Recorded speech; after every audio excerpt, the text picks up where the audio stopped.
Demak, ana endi biz siz bilan foydalanuvchilarni yaratishning ikkinchi usulini ko'rib chiqamiz. Birinchi usulimizda o'sha biz bilgan parametri orqali yaratgan edik. Endi bu usulda esa Windows'da mana bu Explorer'ni ochamiz va ya'ni provodnikni ochamiz. Этот kompyuterni ustiga olib borib, o'ng tugmani bosamiz va управленияni tanlaymiz. Управленияni tanlaganimizdan so'ng bizda shunaqa oyna hosil bo'ladi. Управление kompyuterim. Mana bu joyda biz lokalniy пользователи группы degan bo'limni tanlaymiz. Bu joydan пользовательni tanlaymiz. Ko'rib turganingizdek, bizda hozir mavjud bo'lgan va bizga ko'rinayotgan va ko'rinmayotgan foydalanuvchilar mavjud. Bulardan dev administrator hisoblanadi. Murod biz oddiy foydalanuvchi qo'shgandik. Test bu yana bitta qo'shimcha foydalanuvchi. Endi biz shu joyda yana bitta foydalanuvchi qo'shmoqchi bo'lsak, ochiq joyga kelib turib, o'ng tugmani bosamiz va новый пользователь. Endi bu joyda nom kiritamiz. Demak, test 2 deb nomlangan foydalanuvchi. Bu joyga qo'shimcha to'liq ismini yozib qo'yishimiz mumkin. Test 2.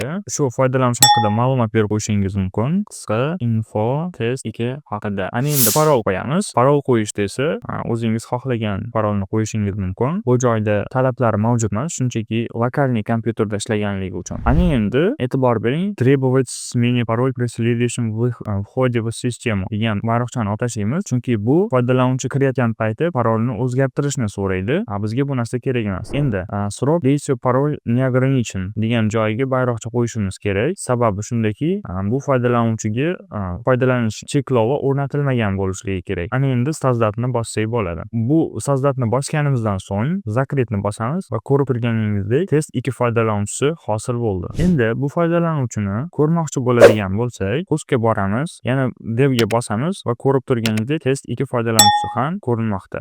Keling siz bilan hozir bironta foydalanuvchiga kirib, undagi bo'layotgan o'zgarishlarni ham ko'rishimiz mumkin. Ya'ni u qanday foydalanuvchiga ega bo'ladi. Ya'ni keling bu holatda Murod uchetniy zapisini, ya'ni пользовательni ochib olamiz.